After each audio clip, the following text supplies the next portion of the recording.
Hey, it's Mazzy, and welcome back to the channel. Fuck Dead and Company. Now, this is a rant video. This is a stream of conscious video.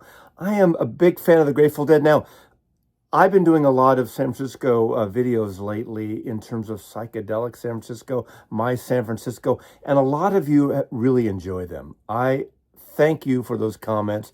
There's a segment of you saying, come on, enough with the San Francisco. I can't believe people even criticize me hating Jefferson Airplane's Long John Silver album. That piece of dreck.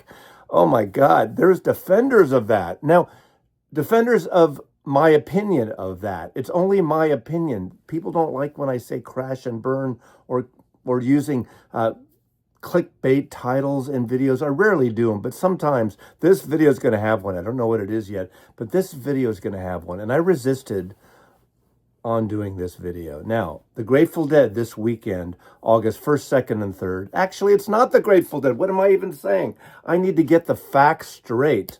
And I try to present factual information. Again, one man's opinion, this man's opinion. Born in San Francisco in the Haight-Ashbury, way back many years ago.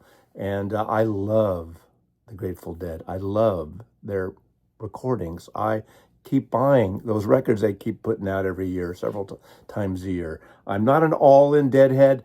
Look, there are plenty of videos. Search the playlist San Francisco, Mazzy San Francisco, and there's a lot of Dead videos, a lot of Grateful Dead videos. Just my opinion. Those of you who are Deadheads, the tape collectors, all the trading stuff, are more into it, know much more than I do about every version of Dark Star or when I Know You Writer it comes out of or goes into or whatever the recording is.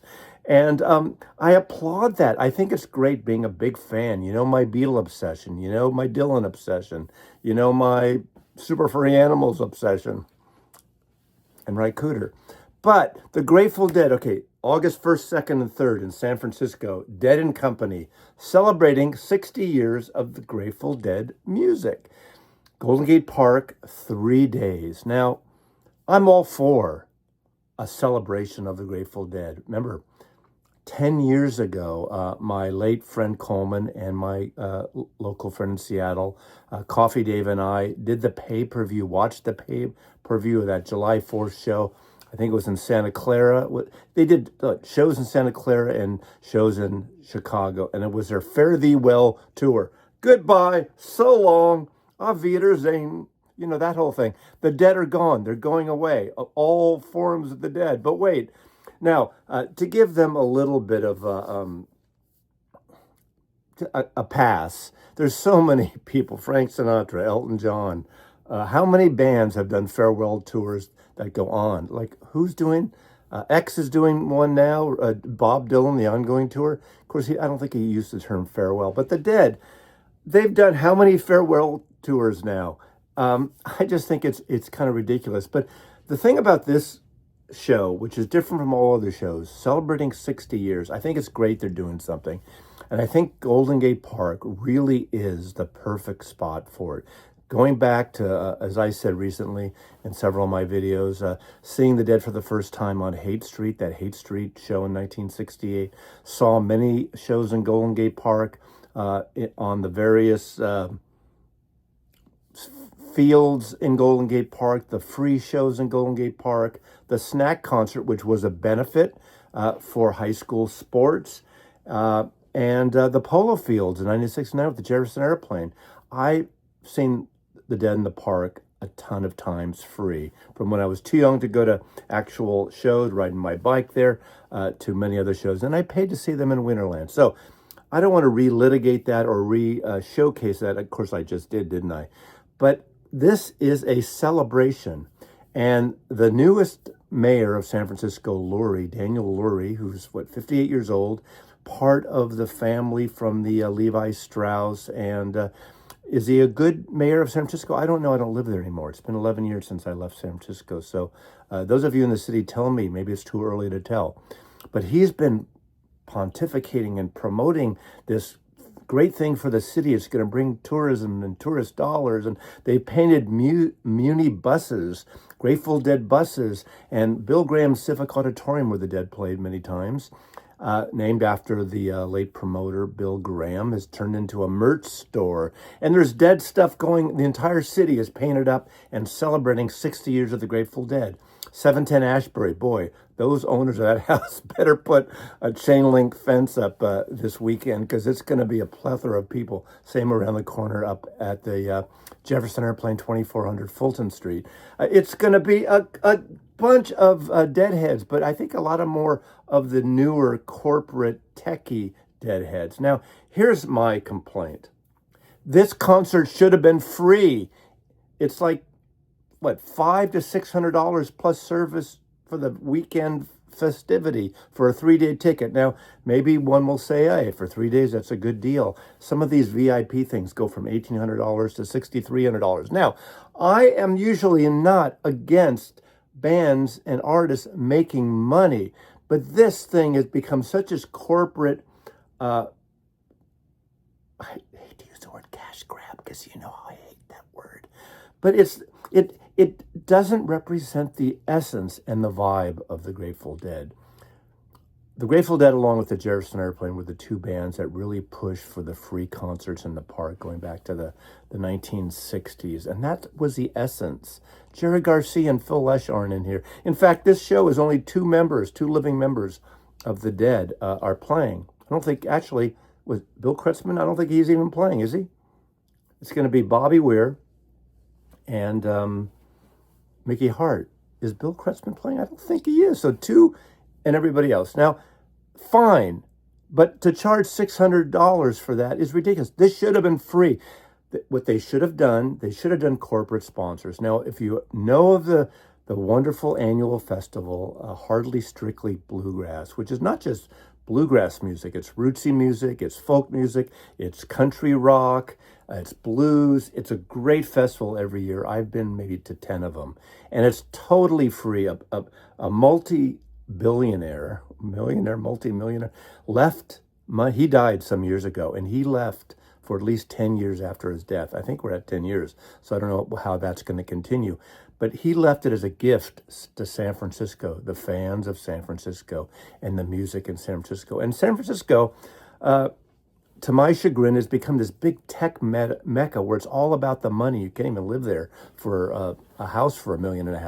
But I digress there. I still love the city. Every time I go back there twice a year, it's like running into an old girlfriend that dumped you and broke your heart, and you're still in love with her. I love San Francisco still. There's a lot of great things in that city, but the soul has been sucked out of it. The arts have been sucked out of it, and everything is about a buck. And this is about a buck. And I am so pissed off of this and heartbroken, really. They should have got corporate sponsors. Hey, Levi Strauss, I'm looking at you, Mayor Lurie. Not just Levi's, but all the tech companies that are in San Francisco, and there are a lot of them, as you know, and in the greater Bay Area. There's Apple, there's Google, there's Airbnb, there's Etsy, there's Airbnb, there's Uber, there's Lyft. I could go on. X is kind of, forget X. Let's put that aside. In fact, let's permanently forget X and that whole thing. It's such a weird thing that this isn't free for the people, for the fans, for the real deadheads, because this is going to be like Instagram VIP Tech Bro Central concert. Get corporate sponsors. Yes, it's going to be great for tourism. It will bring in millions, literally millions of dollars to restaurants, to hotels, to bars, to merchandising, to everything. But the Grateful Dead represent a vibe of San Francisco, maybe long gone, yes. But to me, the 60th year of the Grateful Dead, this is the fuckingest bullshit thing. Oh, did I even mention the fucking Ticketmaster? Ticketmaster's got like their claws into this. They shouldn't have been a part of this in any way. Fuck Ticketmaster and their entire family. So we got 3 days, okay? On the opening day, Friday, Billy Strings is the opening act. Saturday, Sturgill Simpson. And Sunday, the Trey Anastasio Band, formerly of Fish, probably good openers, okay? And then you got, we have John Mayer, I think. He's the ringer for Jerry Garcia, and he's been doing a good job. I'm not usually a fan of John Mayer's stuff. His music of his own work bores me. He's an excellent guitar player, and I think he's channeled the solos, not trying to mimic exactly, but what he's excuse me, I'm getting choked up here. What he's done with the Dead is actually not bad. Oh, did I say fuck Ticketmaster yet? Yes, I did. So they're painting buses. They're putting billboards and sides of buildings and all these special, it's like Grateful Dead City, but it should fucking be free. I just can't believe that, Daniel Lurie is like 22 years younger than me, okay? So he doesn't know the soul essence. Even though he's born in San Francisco, he went to New York, came back, mayor.